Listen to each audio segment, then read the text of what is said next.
Participants still joining? Just wait for 5 minutes, ma'am. Okay.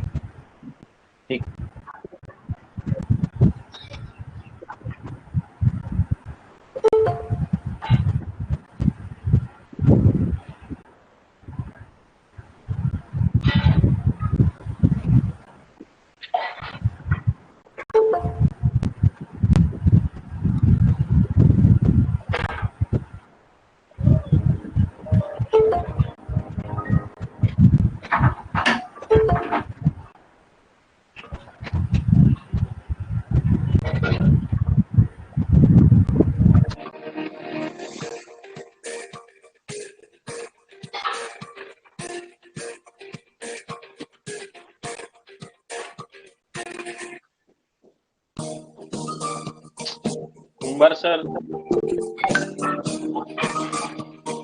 sir, stop presenting the screen.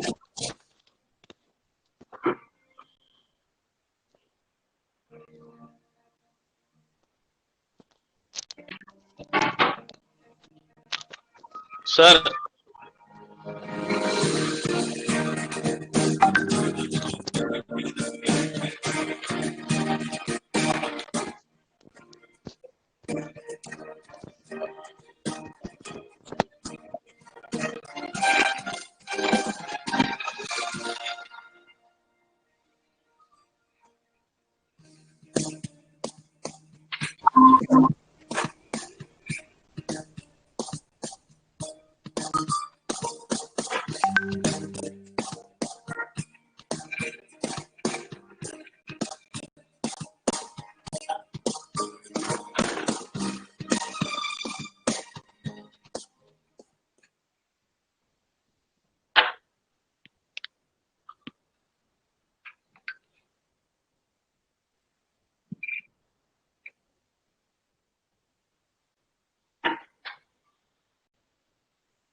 Well, good evening, everyone. Am I audible to all of you? Yes, sir. Yes, sir. You are audible. Okay. Yes, sir. So, Yes, sir. good evening, everyone. And I request all of you to keep your microphone on mute and ensure that you are not sharing the screen.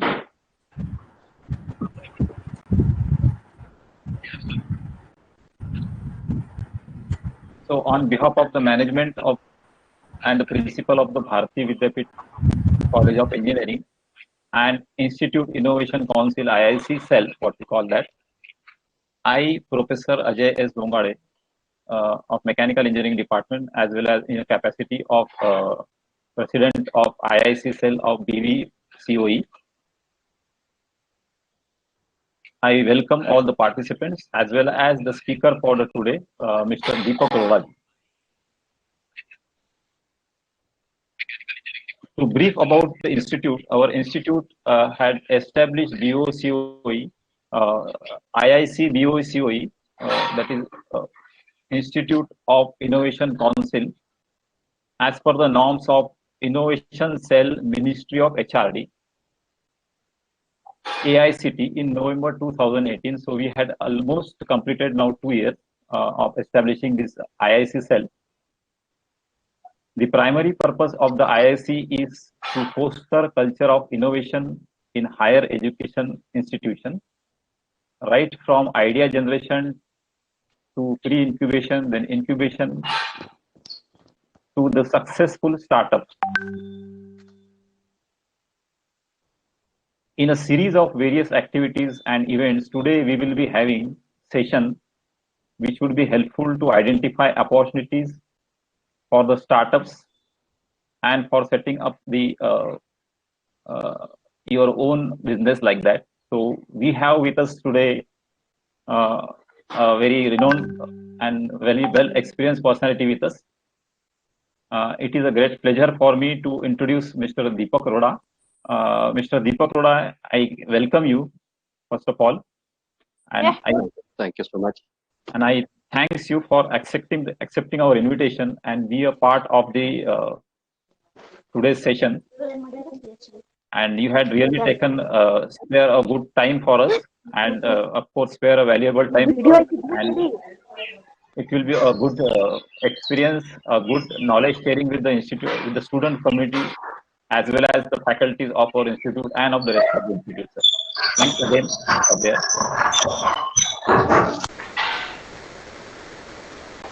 To brief about Mr. Dipak Roda, he had done his BE Chemical from Bharati Vidyapeeth Deemed University of our Pune. So he is a batch. He is passed out in the batch of 1993. He had done later on masters in bioprocess technology from UDCD. Right now it is called ICT in Matunga, Mumbai. Later on, he had done management course from ISB Hyderabad, affiliated to Watson Business School, USA. He has an overall 27 years of experience in enzymes and probiotics business.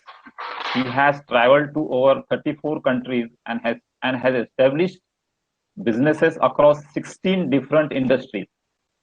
So he had already traveled almost, I think, every part of the world now. He was with Khandelwal Laboratories, now named as Lumic Biotech Limited, in 1996. He involved in enzyme product and application development. And of course, he is the first Indian to sell enzyme produced in India to the China market. It's very relevant for the today's situation, sir. You are selling the product for the China market. So what we are thinking today, you are already doing it from a very past now. Then he was with Enzymes Technologies India in 2000 from 2005 as General Manager of Sales and Marketing. Presently, he is a Vice President of Market and Business Development at Advanced Enzyme Technologies India and Enzymes Innovation USA. So this is about brief about the our speaker there. So I think his experience will be and his overall contents will be very helpful for us. I request him right now to take over the charge and start the session there. Meanwhile, I request all the participants to be mic as well as take care that you are not presenting and make a proper flow of our program there. Okay. Thank you very much. Over to you, Dipak. Great. Good evening, everyone. Thank you, Professor Ajay, for those nice words and good introduction. Thank you, IIC and even BVCOE having me here as a speaker today and giving me an opportunity to speak on opportunities and opportunities in product and process challenges for the startups.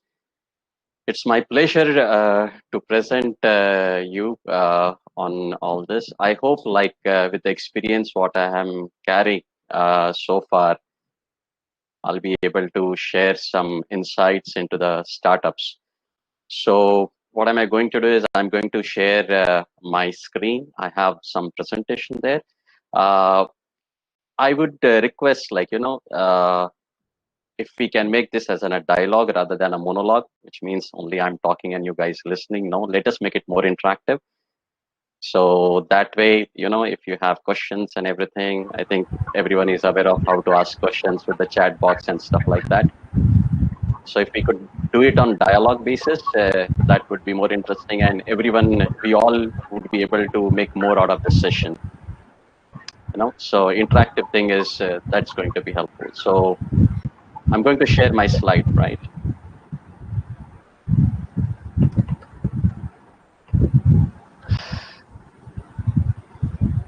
So are you guys able to see my screen? Professor Ajay, can you see the screen? Yes, you can see that. Yeah. Okay, great. So here is the stuff. I would say it's a dialogue basically on the opportunities in process and product engineering to resolve challenges for the startups. Hold on for a sec. So as I said, I prefer like it should be a dialogue rather than just a monologue. I would request everyone to participate as much as everyone can, so that we will learn from each other. Learning is a process. Doesn't matter like whomsoever is carrying whatever amount of experience, but then even a small idea is like a big learning. So we'll proceed now. So, like the topic has multi-dimensional stuff, its opportunities, its challenges, its process and product engineering, and then it's for even for startups. So everything is around startup basically. So I thought let us understand first what startup is all about.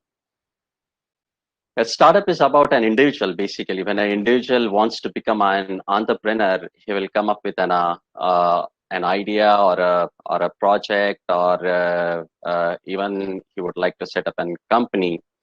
So with an idea and a project, he would an individual would like to develop it and validate it into a scalable business mode.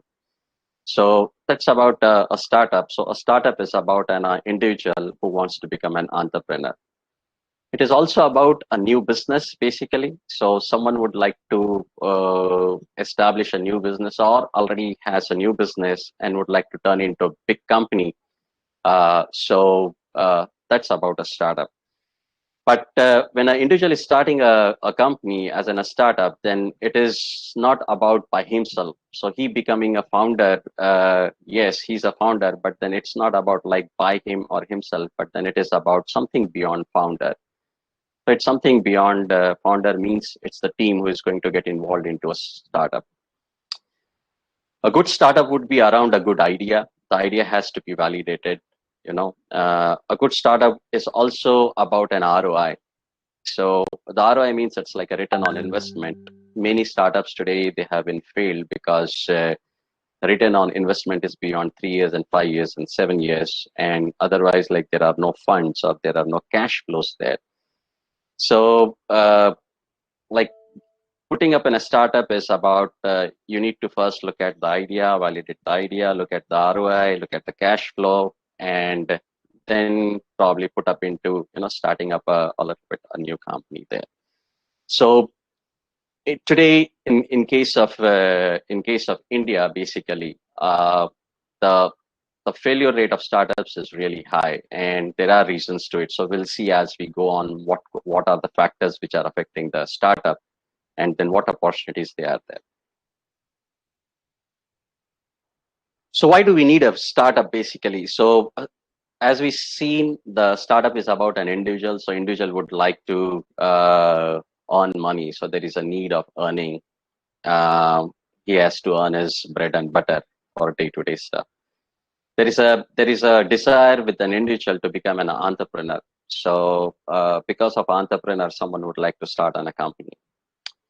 Many people, they see there is an opportunity for doing a business into the market, right? There are set of people who are already there into some business, but then would like to diversify, and then they see there is some need into the industry. So there could be another startup as a diversification there, and people are working around it. Between China and other countries, there's a big opportunities coming around chemicals.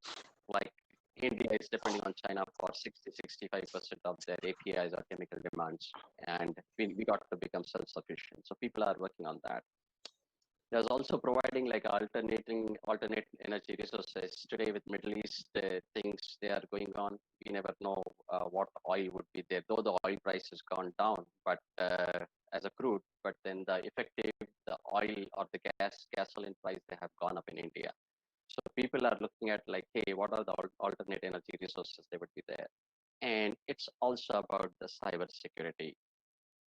So with India going like really in a big way on a global scale, the world is looking at India, hey, what India is doing. And especially it's coming from Far East countries.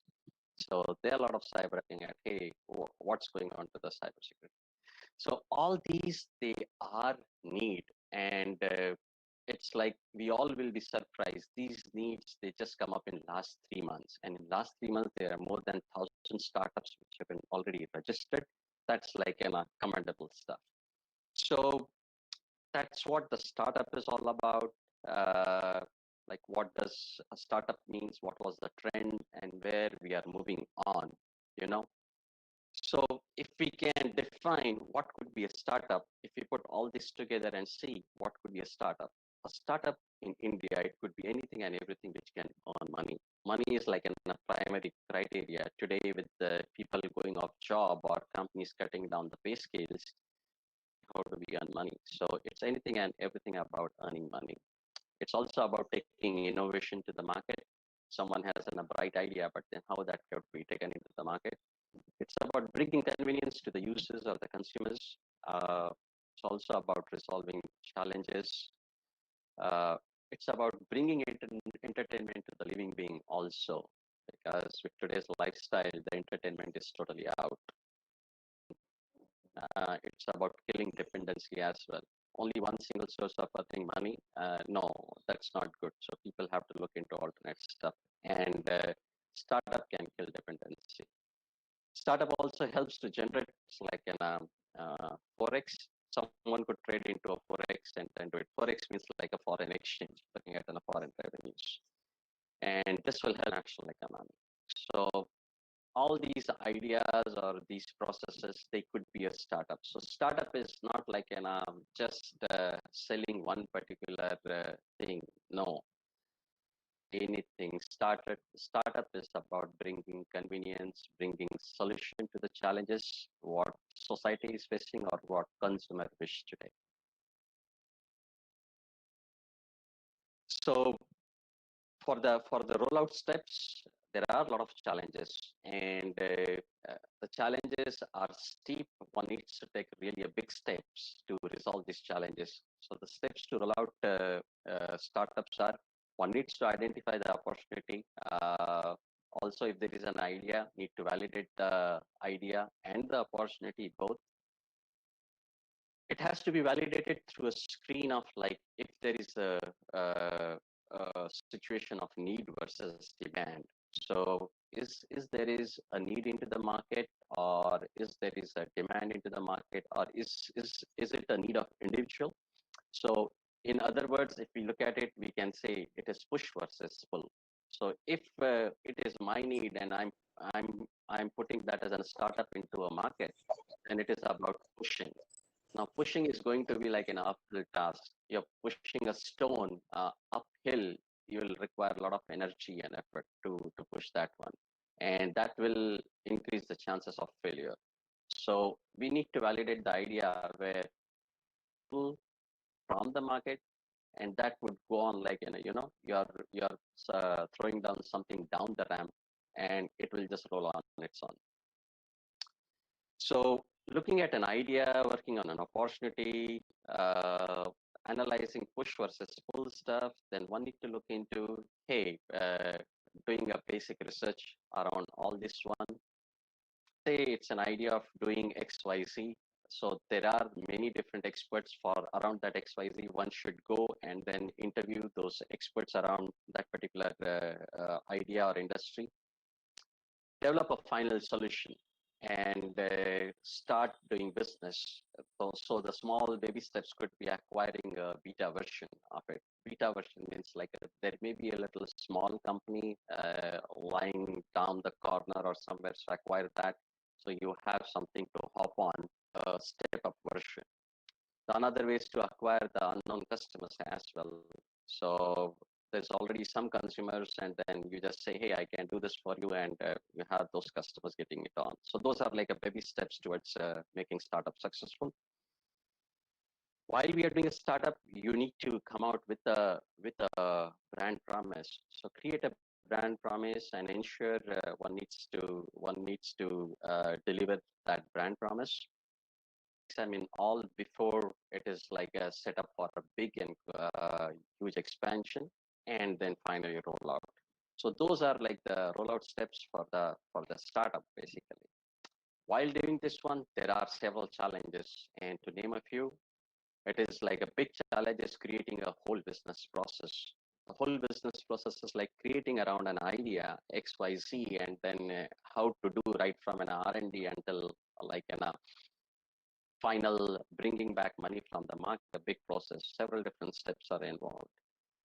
To do this one, then finding out right people at right places. This is going to be another challenge. One needs like a lot of fund for the startup. So how to raise the fund is going to be a big challenge.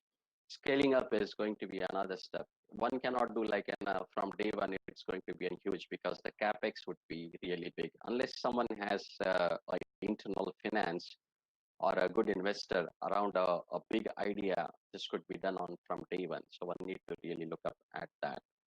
And if it's a baby step, then scaling up is going to be a big challenge. Getting enough skill set is also like people doing a particular stuff and expert into a particular job, getting them onto board, it is going to be a challenging stuff. It's about even the role distribution within the team, and it's not necessary that the team would accept all the ideas. So convincing team and bringing them everyone into same platform and then working together. So that's going to be like a biggest stuff to do it up. So those are like in a kind of challenges for the startup to roll out. So far this is like before I get on to like what are the opportunities or what we could do into startups in terms of process or product engineering part of it. Looking at a few examples of startup, I thought like let's walk through the whole startup process, understand the startup things and the objective for the startup, so that we would be able to understand the further things in better way. So here are the steps in terms of product and process engineering. And I have taken some example which are more relevant post-COVID situation. So it's not before COVID, but then this is situation as on now. And what we could do, or in particular to chemical engineers, what they could do. So there are some examples and some things I'm going to share with you guys. So this is like a good example of this disinfectants and sanitizers here. This is a short-term sustainable opportunity. A short-term means work out something where it could start generating revenues in really a shortest term, you know. So someone could have a license and tomorrow one can start selling. Many people they are doing it up. I'm sure like everyone of you must be getting messages onto the Facebook or the WhatsApp. Hey, we have sanitizer. Someone selling sanitizer or disinfectants at 200 rupees a liter. Someone selling 500. Someone even selling 3,800 rupees a liter. So what are they? What's happening there? What are the challenges? So I thought like, okay, let me just put a live example so that that would relate everyone real quick, you know. And so there are two different things here, disinfectants and sanitizers. Both are different. But today in the marketplace, the disinfectants are being sold as sanitizers and sanitized disinfectants, vice versa. So there is no like really really a demarcation between the two. So we'll first let's understand quickly what is disinfectant and what is sanitizer here. Disinfectant is something. This is like in a chemical agents. They are designed around to inactivate the microorganisms in a particular time. You know, uh, this is controlled by an EPA. So every country has an EPA. Like a USA has an Environmental Protection Agency. So is India. So India also has like an Environmental Protection Agency, and there are like a safety hazard. So any IR is the body who controls all this one. That's a government body which does this one. So the disinfectant is something they are designed around not to use on human beings, you know. So they are not in, they are like, they are designed not to come in contact with the human beings or disinfect human beings by itself. They are basically frequently used onto some surfaces. Giving in a live example is like hospitals or the dental surgeries clinic, or let's say kitchens or bathrooms. There are different industrial presses, godowns, even houses, colonies, societies. So this is where it can be used, you know. So something which is been non-living, you know. So disinfectants, they are for non-living stuff. That's where they could be used in. Now there is a demarcation here between the disinfectants, something which is getting into health, food, and non-food area. So those are the three different places it gets into. And that's something similar with the sanitizer. So sanitizer is something they are they are a kind of chemicals which reduces certain amount of microorganisms in a specific time. So they don't destroy basically, but then it is about the reduction. So for some time they won't allow a microorganism to get in there or to stick to a surface, and they are really relatively milder compared to the disinfectants, and they can be used on human contacts, so like something you're doing in a hand washing soap or let's say alcohol stuff, people are using it. So that's kind of the sanitizer. So the basic difference is non-human versus human, food versus non-food. So this is where these chemicals, they are involved. So I hope everyone now gets this one, what is about disinfectants and sanitizers. So here there are like a lot of problem which are going around onto this one, and a problem is always an opportunity. This is what I feel in my career, where I pass through from one industry. I'm walking now into 18, 20 different industries, creating solutions and creating opportunities. So that always came with a challenge, and a challenge I have converted into opportunity. So I see this one also as an opportunity, like how and what we could do into this industry, and we as a team of engineers, what we could do, you know. So the problem statement here is, if we see if we talk to the neighbors or talk to different people, and then we just look at onto the labeling as well. So they say, hey, it's not an eco-friendly, or someone say it is not an user-friendly because I'm using onto the skin, and then my skin is coming out, or there is a kind of irritation what it is happening. So which means the chemical which is there inside a particular sanitizer or a disinfectant, it is not so good. So can we design something which would become eco-friendly, or which could also become user-friendly basically? Most of the sanitizer or disinfectants, mostly sanitizers, they are designed around alcohol. So someone is using isopropyl alcohol or a propyl alcohol or ethyl alcohol, 75%, 65%. So they are inflammable, and they are hazardous too, very difficult to handle. And so can we design something which is non-alcohol based? You know, they are dangerous to handle. So we look at like design something which could be safe to handle, or might it be where, let's say, we are saying we could do an alcohol stuff, then design a system where it becomes safe to handle, or safe to become to deliver the stuff. So that's a kind of design what it would be required. We already talked about the skin damaging and irritant stuff.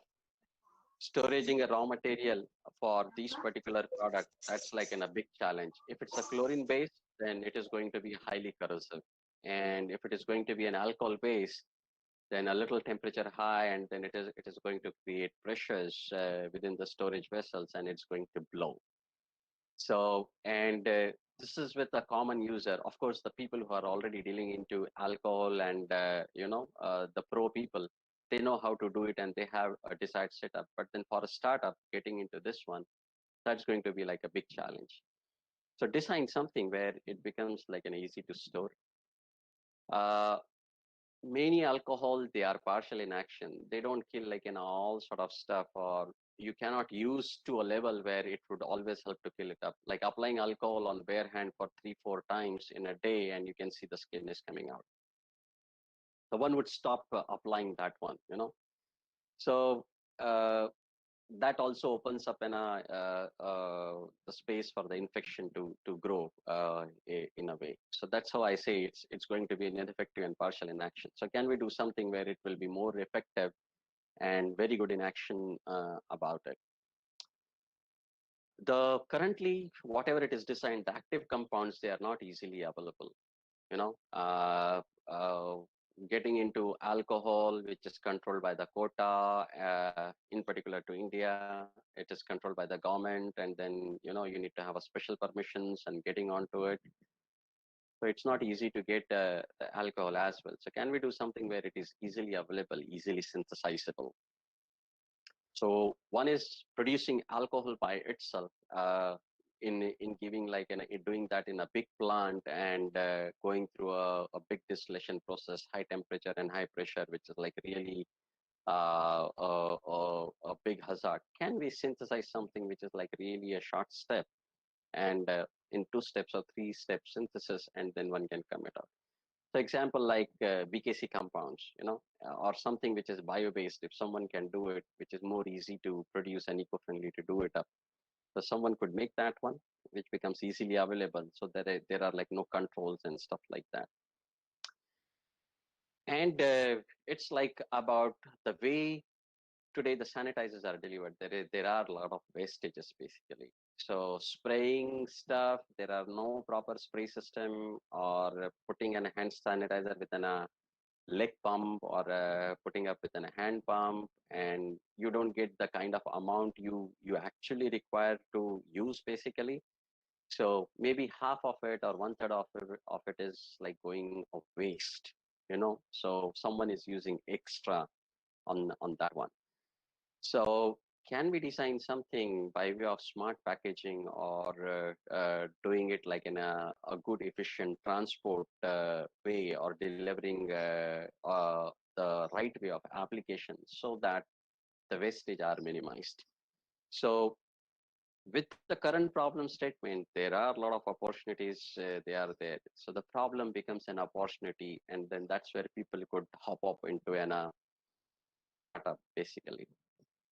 So out of this one, then what one can do as an engineer, like first is what are the product and process challenges here, and how a chemical engineer or a mechanical engineer or the whole as an engineering team can play a role to come out with a solution, and also can do a startup here.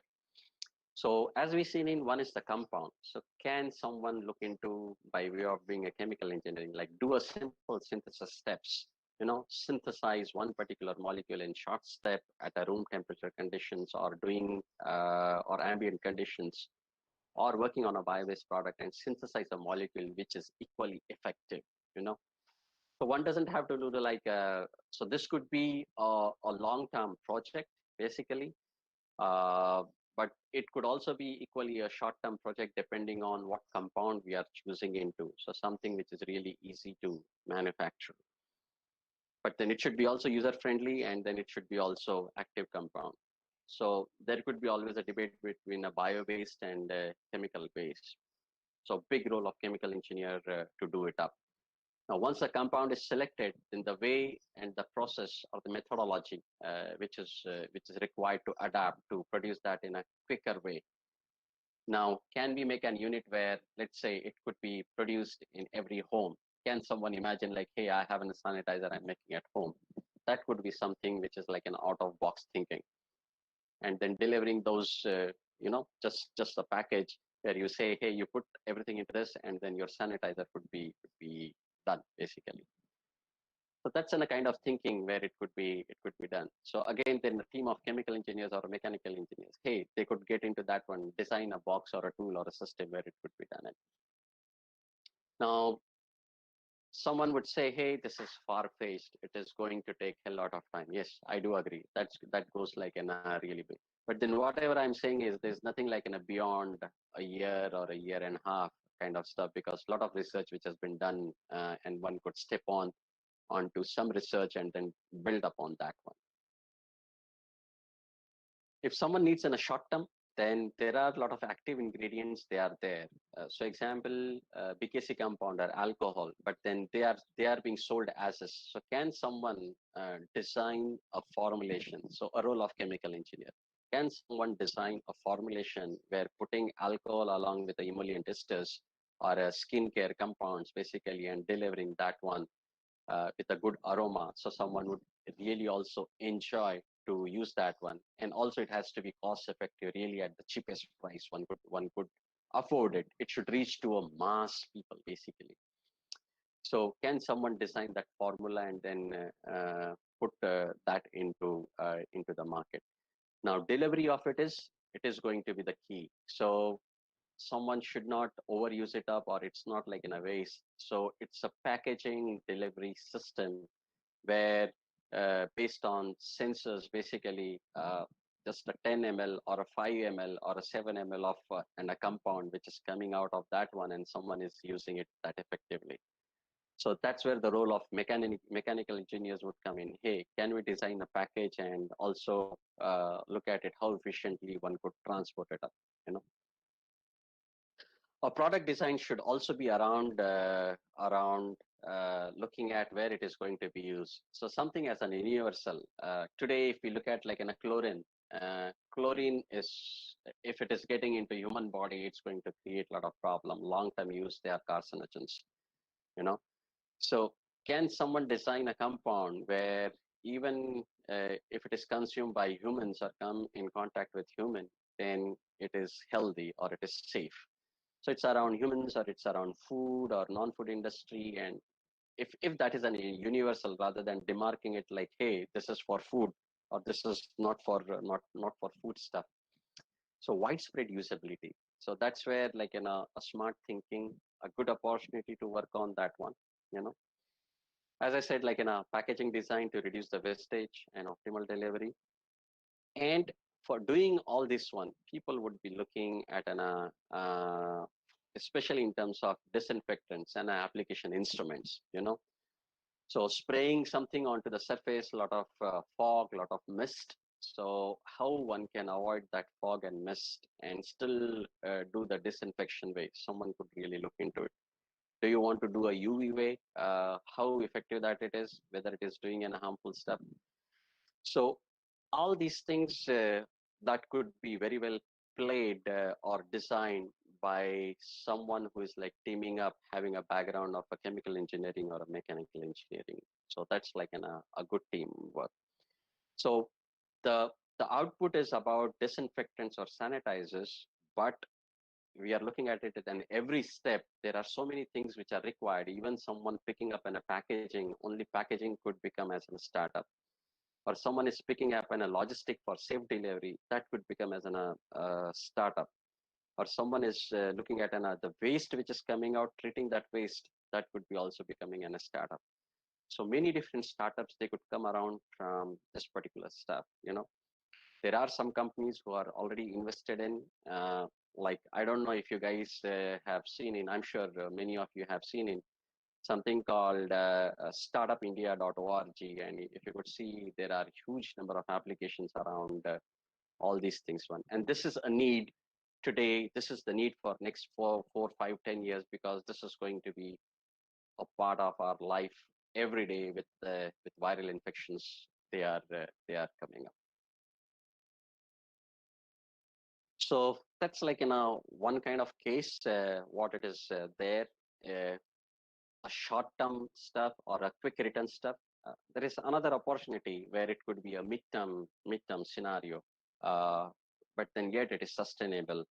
And again, like a chemical engineers or mechanical engineers, they have or the whole team of engineers, they have a big role to play. So we'll see like this is based on Agri Produce, and I have just taken like one of the examples here. I walk into this particular industry a lot, and even in disinfectants and sanitizers, I do a lot of formulations there.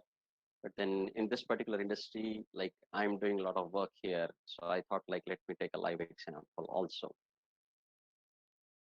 So let us understand what is Agri Produce and the value chain in Agri Produce. The Agri Produce is the word says by itself. It's anything which is coming out of like the agriculture.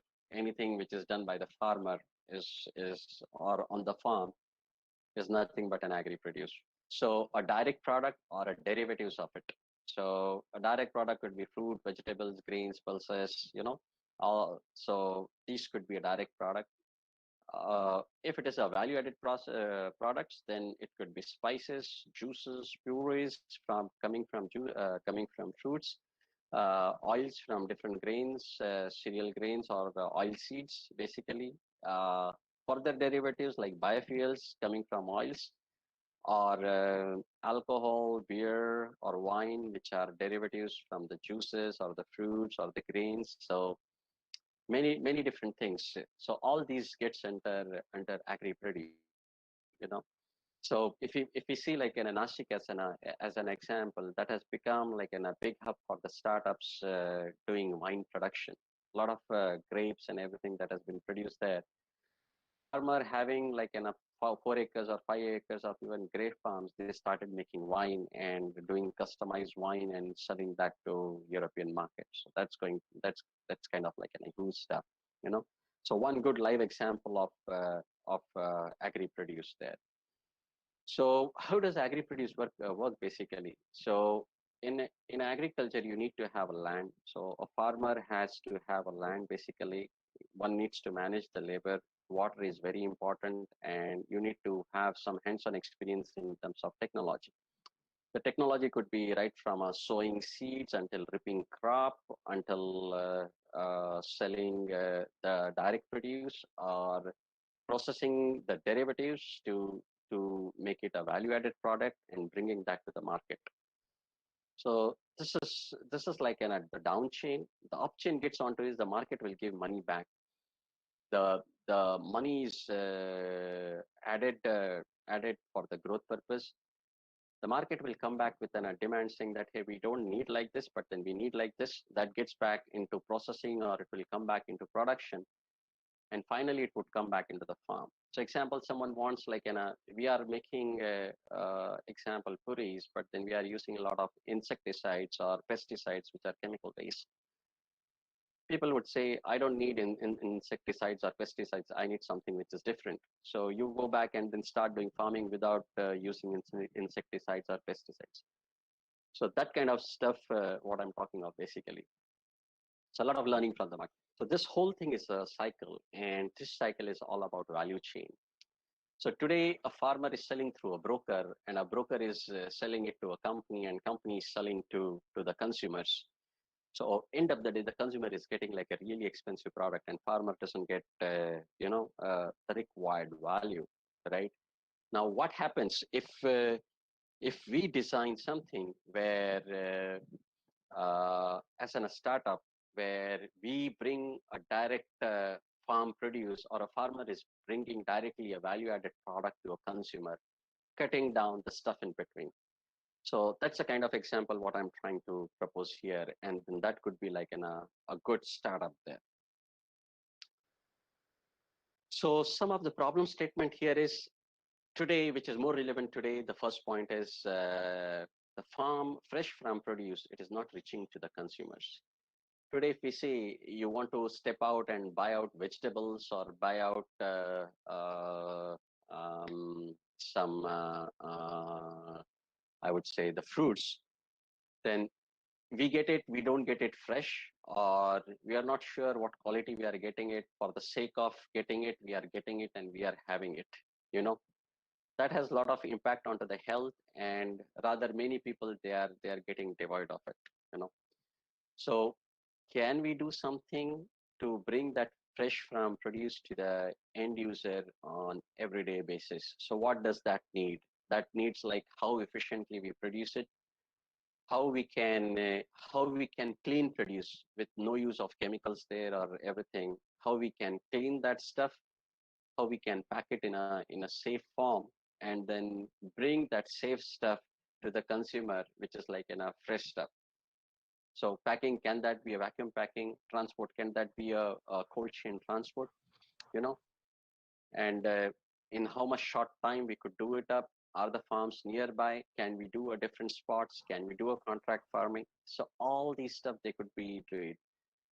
Mind it, everyone needs today veggies to eat up. India is largely, the vegetarian population. So people need a lot of veggies. Of course, there are like a non-vegetarian stuff, but then in India, the non-veg eating people, they are also eating non-veg 3 or 4 times a week. It's not everyday meal, basically. So getting those wages to really to the consumer and the farmer getting their value today. So can we work it out? Now there are several steps involved here, right from a farm produce, like doing a startup of a farm produce, do like 5-7 acres of farming and then just grow, like let's say growing turmeric or growing a ginger or growing something and bringing that to. How do we bring that one? So that's kind of stuff. We'll see more details here. So as I said, like since we are going to chop off people in between, so a startup could capture the value chain here, So just one contact point between the farm and the consumer, or one can be a directly farm to getting into a consumer and capture the whole value chain. Okay, this could be a good proposition there. By this way, today, like people are getting these farm produce at double price or triple price, regular price, and it could become affordable. So the design should be around how affordable or what we can do to bring that in a affordable level to the consumers. So that's what I mean. So as again I mentioned it here, like the farmers, they are not getting a complete yield here, then they are not getting the value of the goods they produce, but then equally they are not getting the right yield of whatever they are using. So just now about 10-15 days before or about a month before, whatever soybean which was supplied, the soybean seeds which were supplied, the fertility rate is only 15% in Maharashtra, and 85% they are non-fertile, and then the farmer has to look into like, hey, what could be done? So someone could really work on that one. And so it's about like designing right from a seed level until the way one has to farm in, and then do a right way of farming so that the fertility level goes up. There is going to be a good yield. So right yield, a best fertility, and with whatever products they come out, then a farmer side can do some value addition to whatever they are producing, so that he could make several different stuff and sell that from his farm, and earn a lot of money. So example, what they can do is out of fruits which has been produced, can they make juice and sell it? Out of different spices grow, can they make different spices? Out of different oil seeds they produce, can they make soybean oil, or can they make mustard oil, or can they make sunflower oil, grow sunflower and do sunflower oil? Of the oils which are produced, the oil seeds, can they process oil seeds to make biodiesel or make side product as a soap, or even the fruits, they can dry up the fruits and then selling it up. So these are a lot of health stuff. Today, if we see all these multinationals like Unilevers or P&G, what they are doing it up. So in high society, all these products, they are getting imported, and of course the high society is only 20% by terms of population, but then value wise it is accounting more than 50% of the value. So can that value be retained into India, and can we as an India team, or we as an engineers, can we do something so that we can capture this value chain, retain with us, and then bring the solutions to the consumers here? So one such example, which I have picked it up from on-site producing, like someone is growing, let's say, oil seeds, and from that oil seeds, how we can make a biodiesel basically. So I just put an example of oil seeds, like production of biodiesels from the oil seeds. So a biodiesel or a heating fuel can be produced from various different oil seeds. I don't know how many of you are aware of, but then biodiesel could be produced from a fresh oil or a waste cooking oil, or it could be also done from uh, in the slaughterhouse. There are a lot of animal fats, so from animal fats it could be produced, or it could also be produced from um, uh, grease basically. So the biodiesel could be produced, and heating fuel also. The difference between biodiesel and heating fuel is A biodiesel has some flash point and some combustion point which is there. So chemical engineers they would understand the flash point and the combustion point. And the heating fuel is the norms are less. So the level of in layman's term, the level of impurities allowed in heating fuel is more than in the biodiesel. So biodiesel, it could be now used into planes, it could be used into trucks, or it could be used into different vehicles. But then heating fuel, it cannot get into all these stuff. But then heating fuel can get into generators, or heating fuel could get into something as an lamps or something, So all this could be produced from vegetable oil. That's where I'm relating it to the farmer. It could be vegetable oil for the farmer, or it could be fats which are coming out from animal, from the slaughterhouses or from the animal farms. So let's say someone is having a slaughterhouse and a lot of fat is converted. So what he should do with the fat? Can he make a biodiesel? Or someone on the farm, can someone make biodiesel from the oil seeds? So what happens is there is an oil seed. From oil seed, you need to extract the oil efficiently. First is the harvesting of the crop. From harvesting of crop, it is having the oil seeds. From oil seeds, it is extracting oils, and then the oils there is like a leftover basically. So the leftover is solid mass, and oil is separated out. So this oil further needs to be pre-treated so that biodiesel could be made into. So the biodiesel is basically a triglyceride. The oil is basically a triglyceride chemically. So, and then this is to be converted into biodiesel, which is like an ester. So conversion of triglyceride to ester. This is what a process of biodiesel it is to be done. This requires an extraction unit, oil extraction unit from the oil seeds. This also requires a reactor where it would be converting the triglycerides to the esters, but it's not going to be a pure ester which is formed. There's going to be a lot of impurities. So then one requires like a distillation stuff to do it up. And from distillation, then it is going to be like a final biodiesel. There are a lot of byproducts which is going to come out, like the fats. Using those fats, someone could make soap or someone could make detergents. The solid waste which comes out, that could be, it has a lot of sugars inside because the sugars are not consumed. These cereals, they have a lot of sugar, and what that sugar could do, this is like a huge energy. But then since it has come out of biodiesel, it won't go for a good human consumption, but then some pre-treatment, and that could be a feed which is given to the animal. So a lot of byproducts, they would come out. So can someone think of designing a skid mounted stuff where all these unit operations, they have put it together, which is given on site onto a farm? So let's say a skid mounted stuff, which is on a 10 by 10 stuff, which has been giving, everything is on there. So a farmer is taking out the oil seeds, he's putting the seeds into that one, and then he's getting all these fractions out basically and selling those various fractions. So imagine someone selling soybean just at like 6,000 rupees or let's say 66 rupees a kilo.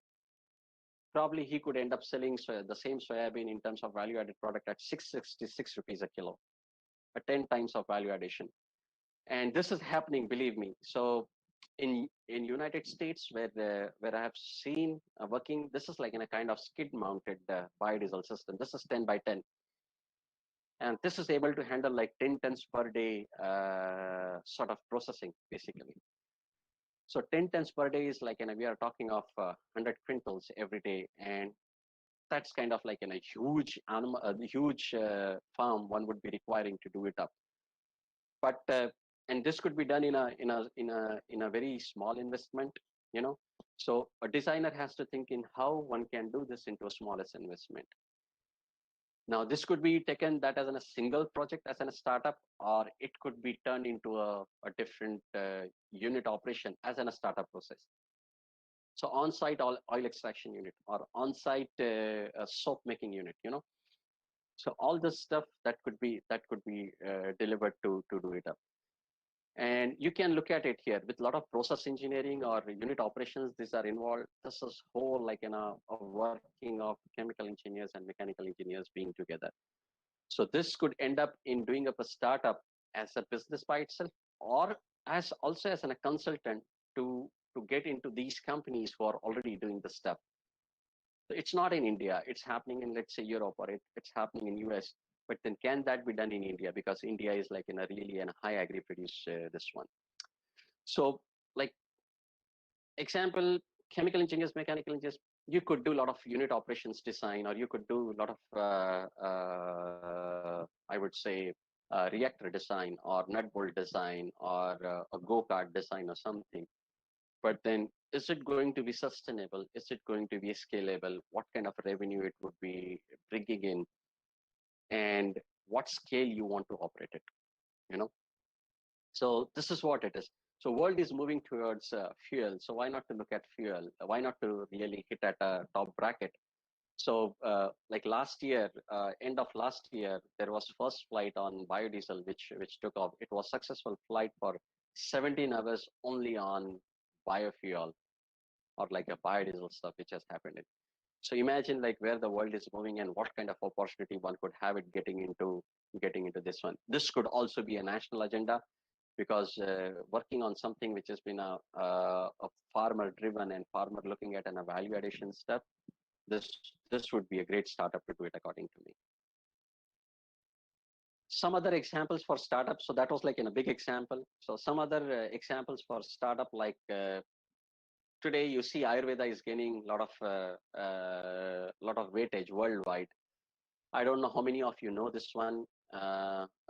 In Western countries, or even in Eastern countries like China, Korea, Japan, many people just take the spices as a medicine. And so it's like I'm talking of haldi or dalchini, or I'm talking of garlic. So people are making pure powder and then selling that. But then what they need is safe they can make it up. There are a lot of allergens inside. So what kind of impurities they could be removing in, and how they can make that as an active compound, you know? So here, the many extraction steps, they are there basically on solvent-based extraction. So people don't need solvent here. What they need is like in mechanical processing, what could happen, you know, or what best it could come out. Mechanical engineers work on to the systems or design some equipments there, you know, so it will help to break open the cell wall. Example, like we are drinking tea today, right? So tea is getting fermented, but then in the cell wall of the tea leaves, there are some active compounds like theanine and theobromine or theoflavin. They are there, which are responsible for fat dissolution, or even like putting antioxidant into the body. But then that is done by solvent process today. Can we do something, you know, in a mechanization stuff, a micro thing, what we are doing it up, so someone could produce that one? Huge amount of opportunity there to do it up. Even like bringing farm fresh juices or vegetables without any preservatives, that could be another way. Palm oil is like in a huge today. Palm industry, that's mainly in Indonesia and Malaysia, and of course India does a little bit of palm processing. But you will be surprised to hear that the yield of the palm fruits, or the extraction rate of the palm fruits, they are not more than 72% or 70%.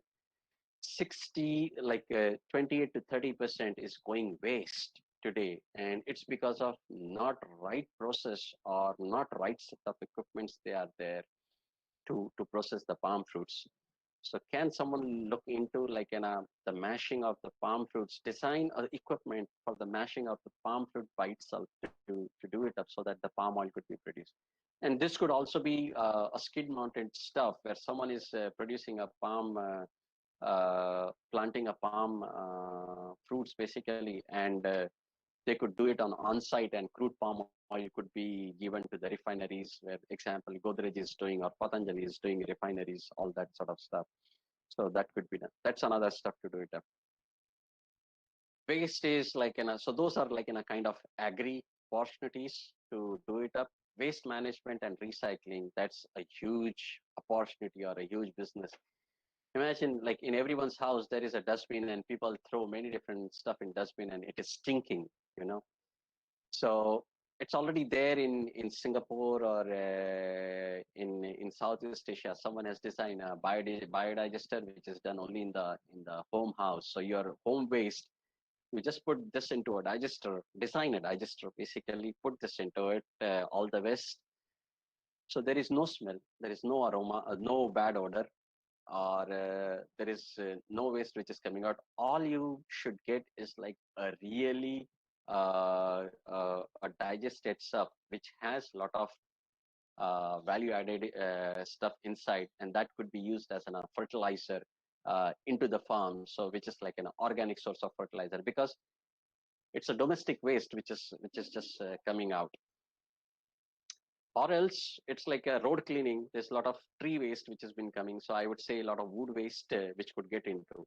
Can someone thrash that wood and compress it, collect at one place, compress it, and make like wooden blocks, which could be used for a build, or which could be used, to make furniture, stuff like that.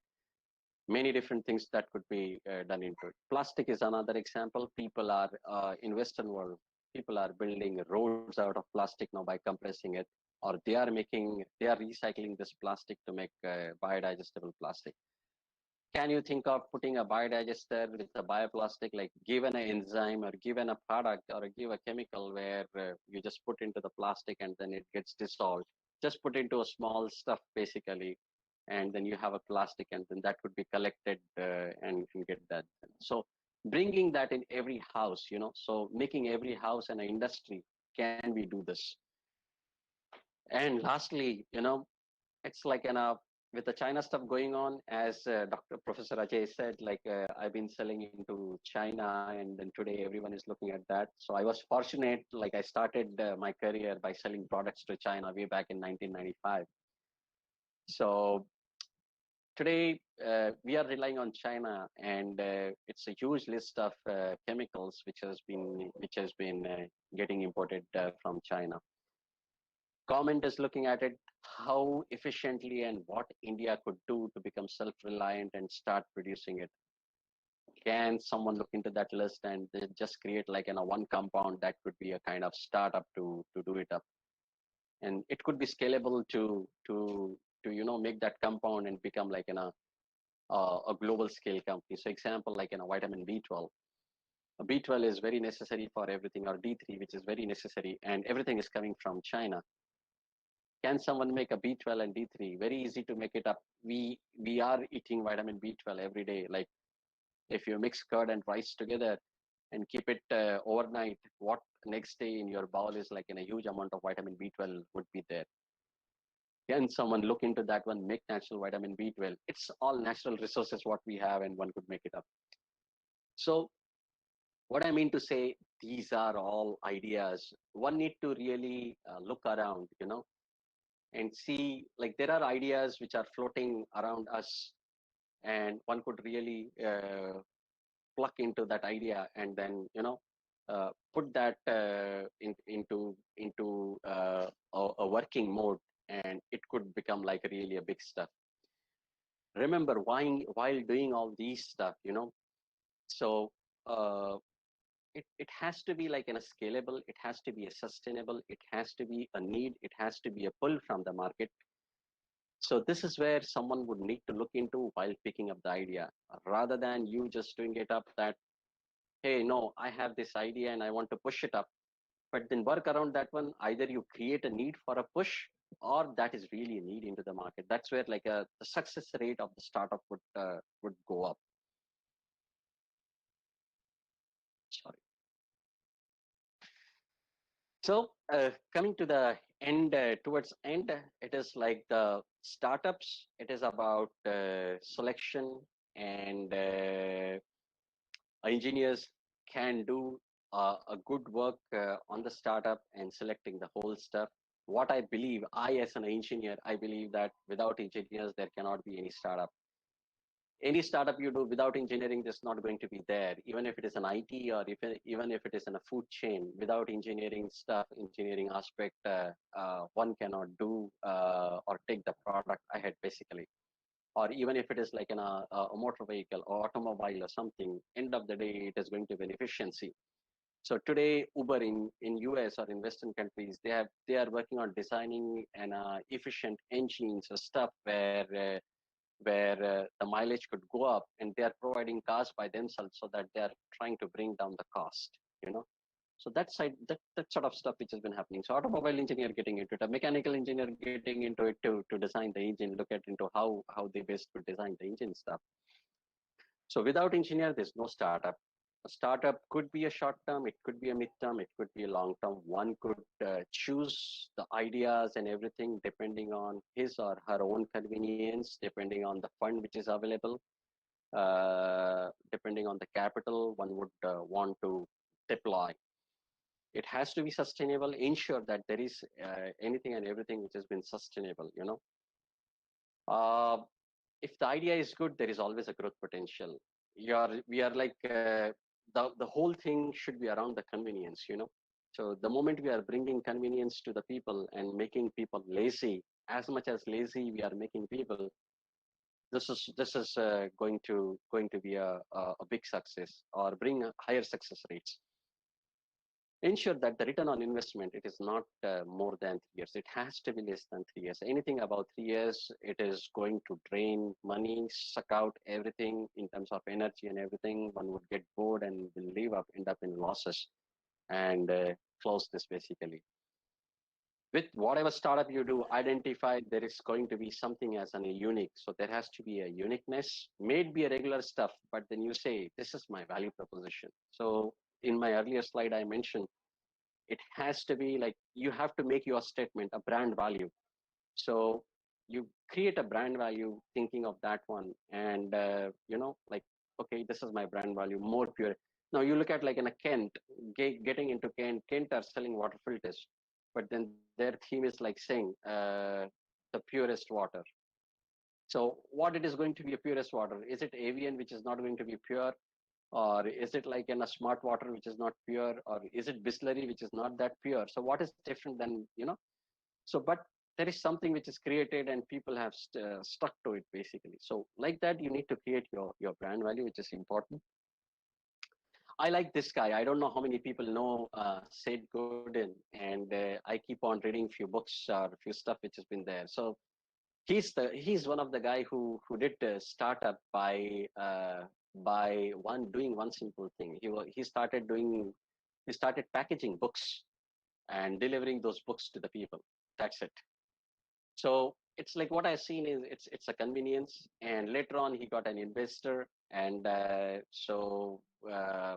he invested that one, scaled up that whole idea. So there was a there. So he created a company, and finally that company was got purchased by Yahoo. So he sold his company to Yahoo with an investment of $20,000. He sold that company at $30 million to Yahoo, and become a sales and marketing head of Yahoo. Later on, this venture gone off. Yahoo shoved this out after making money after 10 years, and the idea got stale basically. And so he moved on to another project, writing books then, and then, you know, so just for his passion. But then the writing book theme was like around, okay, it's about writing startup or how to overcome the challenges forte. And so became a marketing guru by that way, and today he's been inducted onto Hall of Fame for marketing in United States, you know.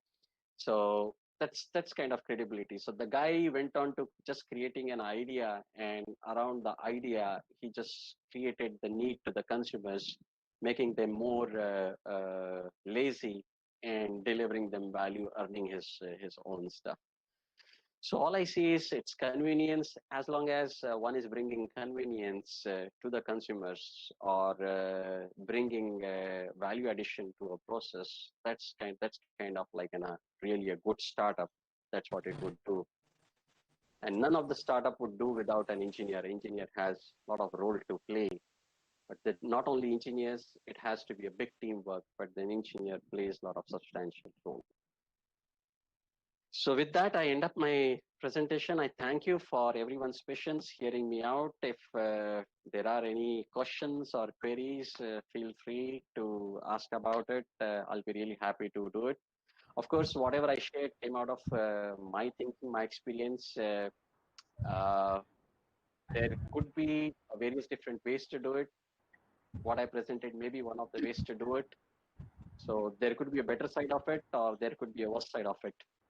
But then that's what the startup is all about. So thank you so much. Thank you, Deepak sir. Your talk is very nice, simple, precise, and also informative. And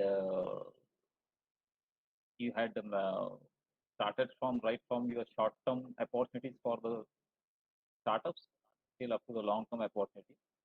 So almost you had covered most of the spectrum. Of course, that point of agro business is very relevant. You had also touched up a lot of other compound-related opportunities. So the session was very good. We have some two questions on the chat box. I will just read it for you. Sure. Yeah. So if there is one question from, if we had a startup like as processing and production, there is a lots of funding and money. How can we minimize that problem? Yeah. So the startup is created where probably like there is a lot of funding and money which is required. Yeah. So now that's a challenge basically because you selected something which has been required a big capex. So there are various ways to look into resolve this challenge. One is look at like a good investor around the idea what it has been flowed, and you have to sell that idea to the investor so that you can get money done. Second is uh, this whatever project or process engineering you have into different steps.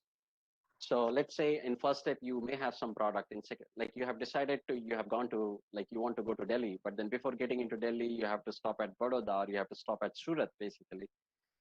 So look at first step what product you can roll out, start selling that into the market, generate revenue. Then get into next step, start selling that into the market, generate revenue. So by that way you become like a self-sustained and your load onto the capex that would go.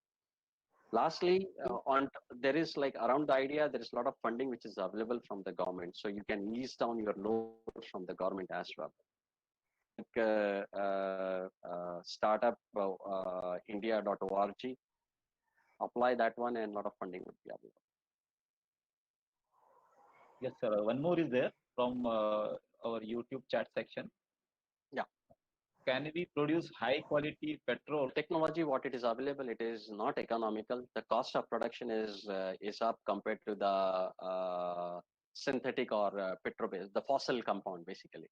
So people are working on it, industry is working on it. I worked sometime onto that one, coming on to, it's called bagasse basically. We are making that stuff. So it is doable.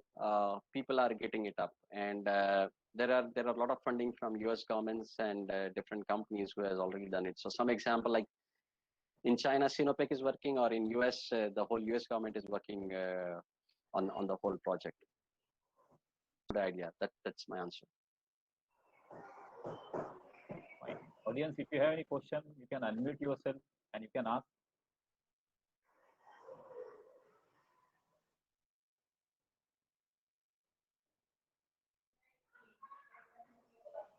Hello, sir.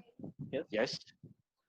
Sir, if I have to start an industry, I have an experimental data, sir. Sir, it is I developed that to commercial scale. Can I start the company? Why not? Now, if you develop that on commercial scale, validate your whatever you have made in. So validation is like, can that be accepted into the industry? Is there a need into the industry? And whatever you have made, try and speak to an expert around that particular product or that particular solution, whatever you have designed. Now, if you feel that is unique, then it is like all you need is like find a good investor because it's an unique, and try to work around a patent first rather than getting into the market. That would be a good way to look at it up. So yes, you can start it up, validate everything, and you could floor it up. Okay, sir. Thank you. You're welcome.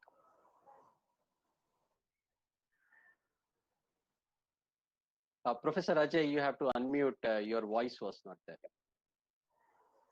Yeah, one more is there. Is production of herbal liquids are better in the villages?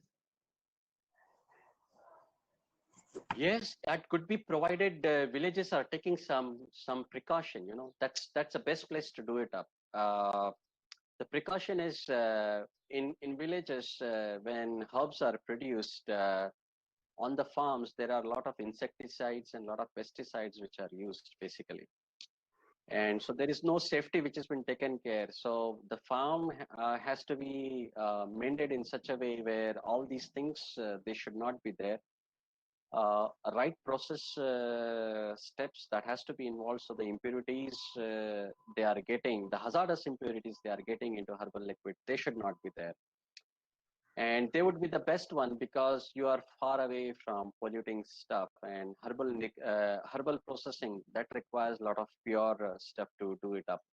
So all natural stuff, it will be more effective.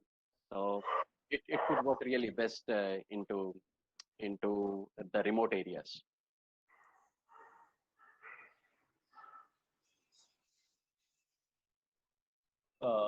Any more questions from the audience?